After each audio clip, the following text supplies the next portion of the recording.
హైదరాబాద్ మీర్పేట్లో ఓ వ్యక్తి తన భార్యను కిరాతకంగా హత్య చేసి ముక్కలుగా నరికిన కేసులో సంచలన విషయాలు వెలుగులోకి వస్తున్నాయి. తాను వివాహేతర సంబంధం పెట్టుకున్న మహిళతో కలిసి ఉండేందుకే పథకం ప్రకారం భార్యను అంతమొందించినట్లు తెలుస్తోంది. మృతదేహాన్ని ముక్కలుగా నరికి బకెట్ నీళ్లలో వేసి హీటర్తో ఉడికించి మాంసాన్ని ముద్దగా మార్చి సమీపంలోని చెరువులో వేసినట్లు నిందితుడు పోలీసులకు చెప్పినట్లు తెలుస్తోంది. అతను ఇంత పాశవికంగా వ్యవహరించడానికి ఓ వెబ్ సిరీస్ నుంచి ప్రేరణ పొందినట్లు పోలీసులు చెప్తున్నారు.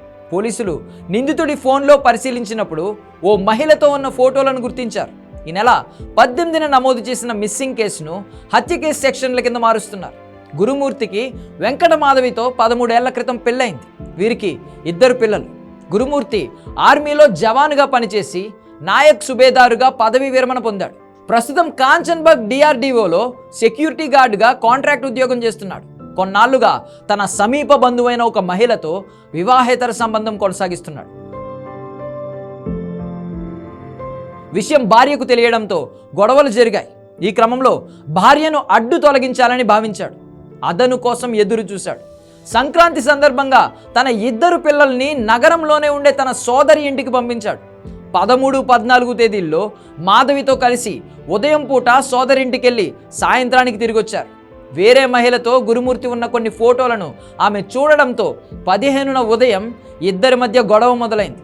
అప్పటికే భార్యను హతమార్చాలనే పన్నాగంతో ఉన్న గురుమూర్తి ఆమె తలను గోడకేసి కొట్టడంతో కింద పడిపోయింది. ఆమె చనిపోయిందని నిర్ధారించుకున్నాక 6 నెలల క్రితం OTTలో చూసిన ఒక వెబ్ సిరీస్లో ఉన్నట్లుగానే మృతదేహాన్ని బాత్రూంలోకి తీసుకెళ్లి ముక్కలుగా నరికాడు. తరువాత వాటిని బకెట్ నీళ్లలో వేసి హీటర్తో మరగబెట్టాడు. ముక్కలు మెత్తగా మారాక మాంసాన్ని ఎముకల నుంచి విడదీసి మరో బకెట్లో వేసి రోకలితో దంచి ముద్దగా చేశాడు.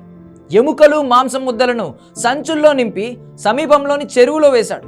హత్య తరువాత 2 రోజుల పాటు నిద్ర లేకుండా ఇదంతా చేసినట్లు నిందితుడు పోలీసులకు చెప్పినట్లు తెలుస్తోంది. మృతదేహాన్ని మాయం చేశాక గదిని శుభ్రం చేశాడు. 17వ తేదీ సాయంత్రం భార్య కనిపించడం లేదని వెంకటమాధవి తల్లిదండ్రులకు ఫోన్లో చెప్పాడు. చిన్న గొడవతో ఇంటి నుండి వెళ్ళిపోయినట్లు ఫిర్యాదు చేయించాడు. కేసు దర్యాప్తులో భాగంగా పోలీసులు సీసీ కెమెరాస్ను పరిశీలించగా మాధవి ఇంట్లోకి వెళ్లడం తప్ప బయటకు వచ్చిన దృశ్యాలు కనిపించలేదు. దీంతో గురుమూర్తిని అదుపులోకి తీసుకుని ప్రశ్నించినప్పుడు అసలు విషయం బయటపడింది. బుధ గురువారాల్లో నిందితుడి ఇంట్లో క్లూస్ టీమ్, ఫారెన్సిక్ టీం నీళ్ల బకెట్, వాటర్ హీటర్తో పాటు ఇతర కీలక ఆనవాళ్లను సేకరించాయి. వీటిని ఫారెన్సిక్ ల్యాబ్కు పంపించాయి. వెంకటమాధవి హత్య జిల్లెలగూడలో తీవ్ర అలజడి రేపింది. న్యూ వెంకటేశ్వర్ నగర్ కాలనీలోని ఒక అపార్ట్మెంట్లో గురుమూర్తి దంపతులు ఉంటున్నారు.